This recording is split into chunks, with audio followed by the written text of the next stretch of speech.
Soil compaction is one of those invisible problems that slowly chokes your garden. You might notice your plants growing slower than expected, wilting more often, or producing smaller fruits and vegetables, even when you're watering and feeding them properly.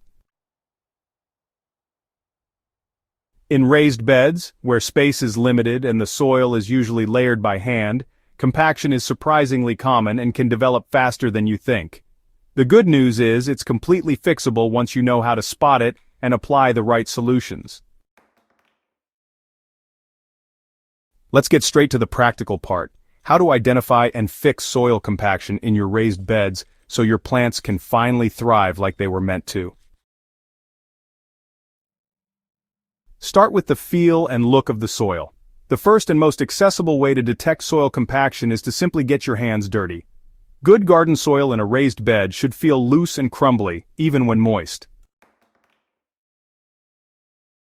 If your soil feels hard, heavy, or clumps tightly together when squeezed, chances are it's suffering from compaction. Compacted soil often holds water unevenly, creating dry patches near the surface and soggy, airless pockets below. This imbalance disrupts root development and microbial activity, leaving your plants struggling to absorb nutrients, even if you're feeding them regularly. Try sticking your finger or a pencil into the soil. If it meets resistance before reaching a few inches deep, that's a clear sign that your soil layers are compressed. Healthy soil should allow a pencil or your finger to slide in with minimal pressure. Visual cues like water pooling on the surface after rainfall or irrigation, or plants showing stunted growth even when all else seems right, also point to poor soil aeration. Use the root system as a soil diagnostic tool. One of the most honest indicators of soil compaction lives just below the surface: your plant roots. If you pull up a struggling plant and find that the roots are shallow, spiraling, or twisted, instead of spreading outward and downward, that's a signal that your soil is too dense for roots to penetrate. In a healthy bed, roots should grow deep and branch out freely, anchoring the plant and reaching nutrients from all directions. You can use this method when replacing or rotating crops. Examine the roots as you remove them and take note of how easily they come out and what shape they're in. So, plants in compacted soil often develop what's called root binding even when they're not growing in pots. The roots might start growing in circles or get trapped in a tight ball just under the soil surface. These signs honestly tell you exactly where the compaction is happening and how deep it goes. Try the garden fork test to gauge resistance. If you're looking for a quick test with a tool, the garden fork is your friend. Just take a sturdy digging fork and insert it into your raised bed soil. In well-structured soil, the fork should sink in with just a bit of effort, but if you have to press down hard or even step on the fork to drive it in, you're working against compacted layers.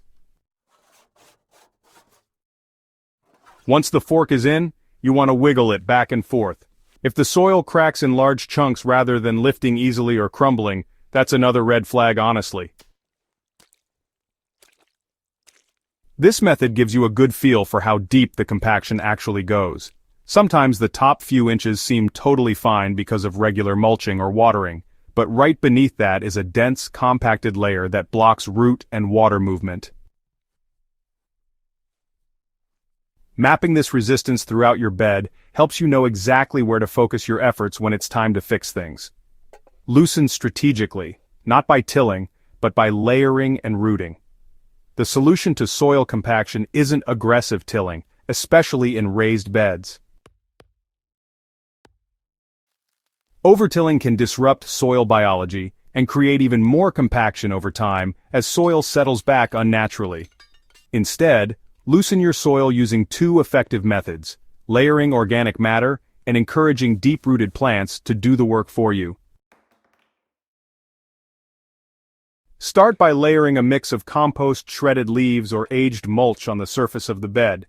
This material slowly filters down with moisture, feeding worms, fungi, and microbes that naturally tunnel and break apart compacted layers. This living activity reintroduces air and organic structure into the soil. Over time, those biological processes are more effective and sustainable than any tool. Pair this with seasonal planting of deep-rooted crops or cover plants like daikon radish, alfalfa, or even sunflowers. These plants develop strong taproots that pierce compacted soil and, if left in the ground after the season, decompose in place, leaving behind channels for air and water to move freely. Keep it covered and let nature take over. One of the most overlooked causes of compaction is bare soil. When you leave your raised beds uncovered, especially between growing seasons, rain, foot traffic, and time work against your soil structure. Raindrops hitting bare soil can create crusts on top, while repeated pressure from tools or even reaching into beds the same way over and over compresses pathways you don't even notice. The fix here is simple but powerful. Keep your soil covered at all times. Use mulch during the growing season and cover crops during the off-season. Even something as simple as straw or chopped leaves can buffer the surface, protecting it from impact and preventing the top layer from sealing off. A living root or organic blanket keeps moisture stable, supports microbial activity, and gradually loosens soil as organisms feed and move through the layers. It's a low-effort, high-reward habit that works year-round. Your soil doesn't need to be fluffy, it needs to be alive. It's easy to mistake light, fluffy soil for healthy soil. But what your garden really needs is living soil, structured enough to hold water, loose enough to let air through, and biologically active from top to bottom. Fixing compaction isn't about digging more. It's about supporting the life within your raised beds that naturally does the work for you. Each method mentioned here focuses on restoring balance and movement underground, rather than forcing a fix from above. Over time, you'll feel the difference. Plants establish faster, water sinks in instead of pooling. You'll start to notice more worms, less resistance, and a rich, earthy smell rising from your beds. That's the signal that your soil is not just better, it's alive. If this guide helped you understand and tackle compaction in your garden, be sure to subscribe to HydroHaven for more practical soil solutions and gardening tips. And if you know someone struggling with lifeless raised beds, share this video with them.